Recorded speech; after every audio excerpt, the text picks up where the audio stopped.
Part 10. Rampart District, LAPD, 6:31 p.m.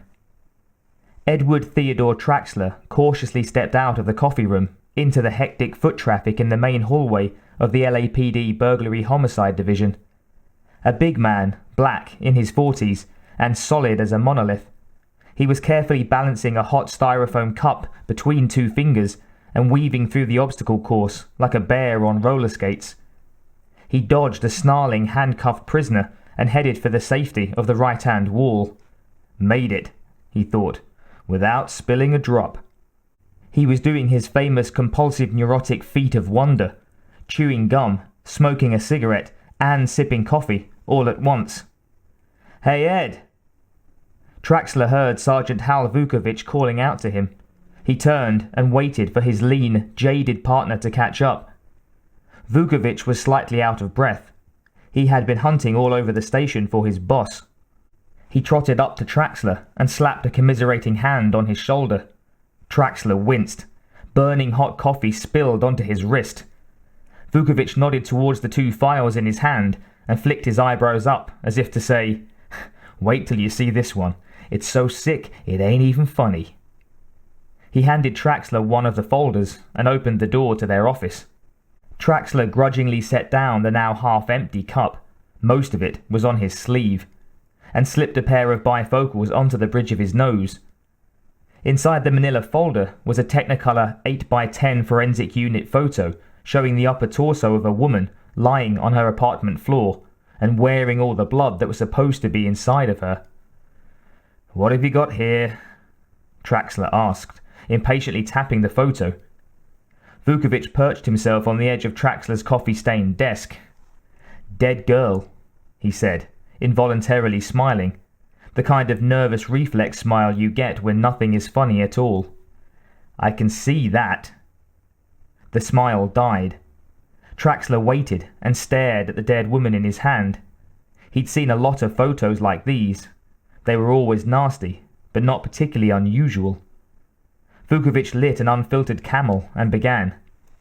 "Sarah Helene Connor, 35, shot 6 times at less than 10 feet. Large caliber weapon." "You know, these do work," Traxler said, pointing to his glasses. Vukovich silently handed him another manila folder. "What's this?" "Dead Girl 2, Vukovich said, as though it explained the whole story. "Sent over from the Valley Division this afternoon." Traxler gazed at the bloody, bullet-ridden corpse of another woman. Well, she was certainly dead, but that didn't seem to explain much. "I'm sure there's a point to all of this," Traxler said, feigning infinite patience.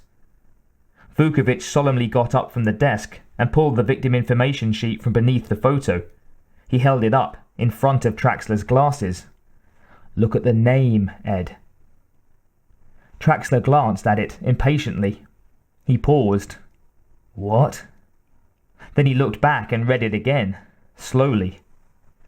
"Sarah Ann Connor. Is that right?" Traxler asked. Vukovich nodded his head. Traxler still wasn't convinced that this was not some elaborate manifestation of his partner's bizarre sense of humor.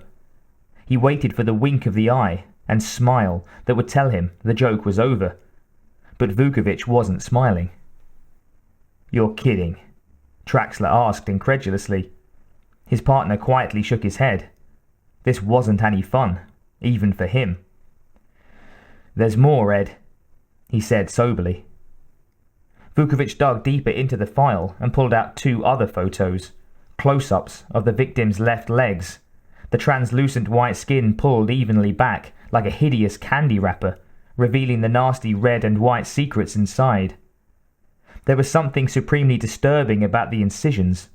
They were precisely straight and even, and perfectly identical on both women. Perfectly. As if they had been turned out on a production line. Traxler felt anger waking up from its room in his brain and coming to view the carnage with him. What kind of shit was this for one person to do to another? The 2 detectives stood there, huddled together in the scalloped light from the Venetian blind, monks conferring in hushed tones at the grave of sensibility. Slit them from ankle to knee. Both of them. Same incision, left leg only, same MO. Vukovic said unnecessarily. Then the nervous smile flashed and died again. Too fucking weird, he added. Traxler just stared at the photographs, then slipped them back into the manila folders and tossed them on the desk. It was going to be a long night.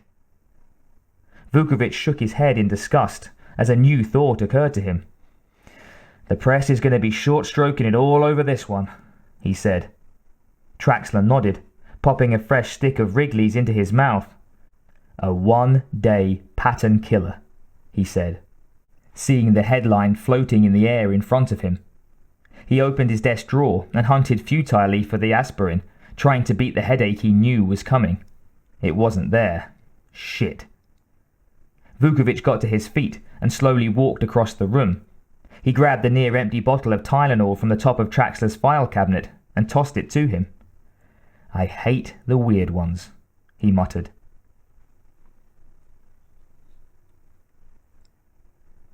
Palms District, 656 Jasmine Street, 6:57 p.m. They were girding their loins for battle, crammed together in the apartment's one little bathroom after jostling one another in and out of the shower. Ginger, fighting hard for mirror space, was in her hip-length nylon robe, while Sarah wore cotton briefs and a Jetsons t-shirt, 7 sizes too big. Their images in the mirror were diffused with deodorant spray and hair set.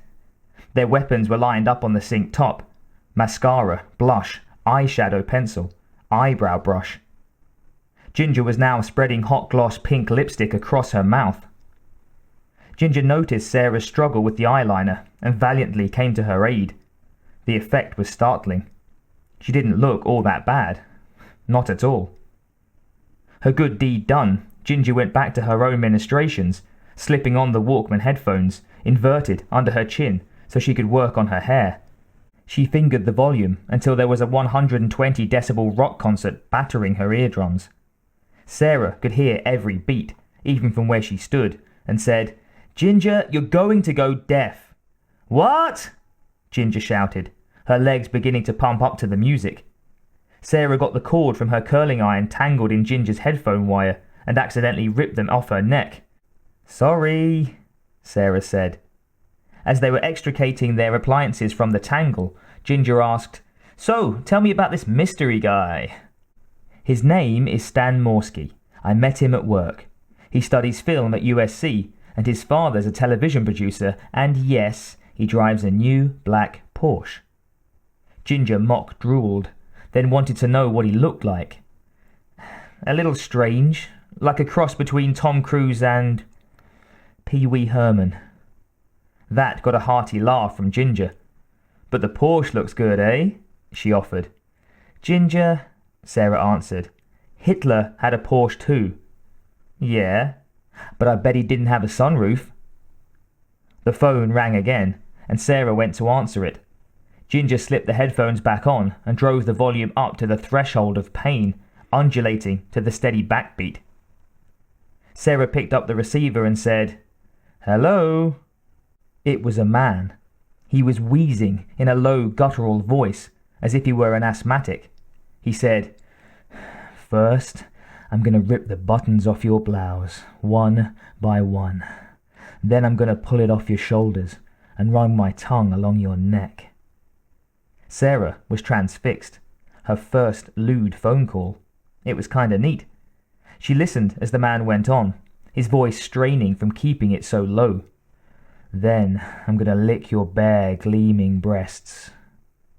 Then Sarah experienced another disappointment to add to all the others she'd had that day.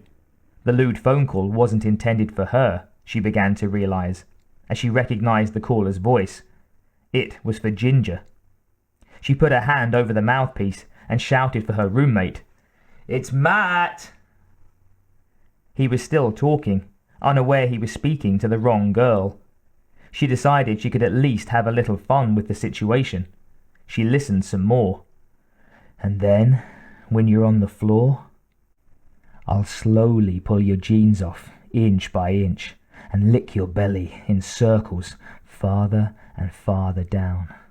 Then I'll pull off your panties with my teeth." Sarah's throat was bulging with a repressed laugh. She cleared it and tried to sound cross as she spoke into the phone. "Who is this?" After a satisfying moment of shocked silence, Matt came back on the line. "Sarah? Oh, sorry, Christ. I'm..." Sarah let out the laughter. "Sorry, I thought it was Can I talk to Ginger?" "Sure, Bunky," Sarah replied blithely.